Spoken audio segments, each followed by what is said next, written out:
শ্রীমতী বিম্বিসার নমিয়া বুদ্ধে মাগিয়া লইলা পাদ নখকণা তাঁর। স্থাপিয়া নিভৃত প্রাসাদ কাননে তাহারি উপরে রচিলা যতনে অতি অপরূপ শিলাময় স্তূপ শিল্প শোভার সার।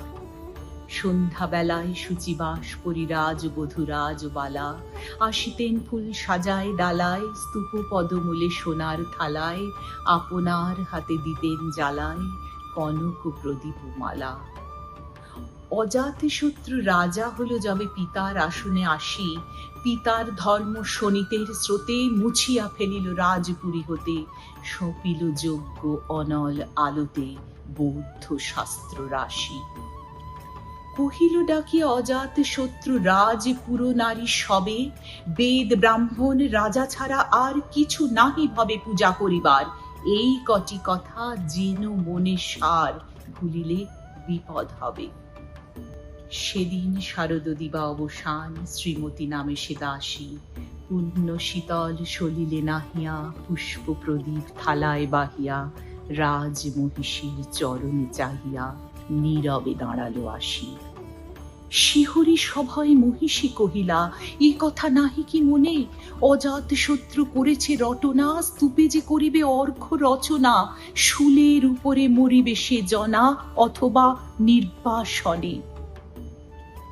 সেথা হতে ফিরি গেল চলি ধীরে বধূ অবিতার ঘরে সম্মুখে রাখিয়া স্বর্ণ মুকুর বাঁধিতেছিল সে দীর্ঘ চিকুর আঁকিতেছিল সে যত্নে সিঁদুর সীমন্ত সীমা পরে।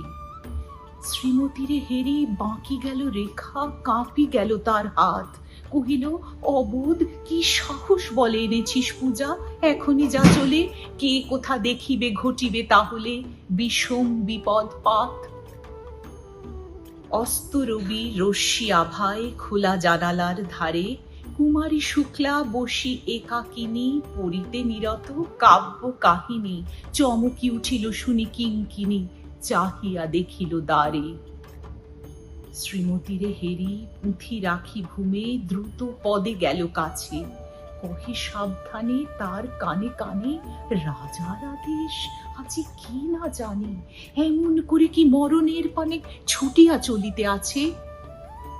দ্বার হতে দ্বারে ফিরিল শ্রীমতী লইয়া অর্ঘ্য থালি হে পুরবাসিনী সবে ডাকি কয় হয়েছে প্রভুর পূজার সময়। শুনি ঘরে ঘরে কেহ পায় ভয় কেহ দেয় তারে গালি। দিবসের শেষ আলোক মিলালো নগর সৌধ পরে পথ জনহীন আধারে বিলীন কল কোলাহল হয়ে এলো ক্ষীণ আরতি ঘণ্টা ধ্বনিল প্রাচীন রাজ দেবালয় ঘরে। শারদ নিশির স্বচ্ছ তিমিরে তারা অগণ্য জলে সিংহ দুয়ারে বাজিল বিষান বন্দিরা ধরে সন্ধ্যার তান মন্ত্রণা সভা হলো সমাধান দাঁড়ি ফুকারিয়া বলে। এমন সময় হেরিলা চমকি প্রাসাদী প্রহরী যত রাজার বিজন কানন মাঝারে স্তূপ পদমূলে গহন আধারে জ্বলিতেছে কেন যেন সারে সারে প্রদীপমালার মতো।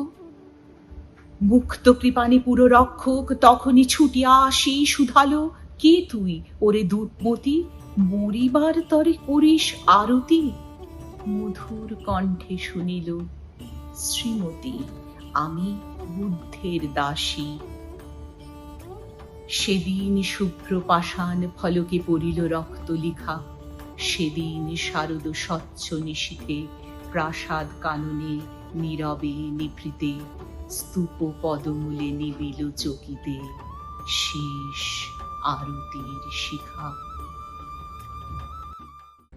পূজারিণী কবিতাটা আজকের দিনেও ভীষণ প্রাসঙ্গিক যদিও এটা বেশ অনেক দিন আগেকার কবিতা যেটা রবীন্দ্রনাথ লিখে গিয়েছিলেন তবু শুধু ধর্ম নয় কিন্তু জাতি ধর্ম নির্বিশেষে সবাই যদি আমরা একসাথে মিলেমিশে থাকতে পারি সেই রকমই আমরা সবাই চাই এবং তবেই আমাদের সমাজ আমাদের পরিবেশ কমিউনিটি সবকিছু ভালোভাবে আমরা গড়ে উঠতে পারবো। আশা করি আপনাদের ভালো লাগলো। আজ তবে এই পর্যন্তই। আমায় খামো হে খামো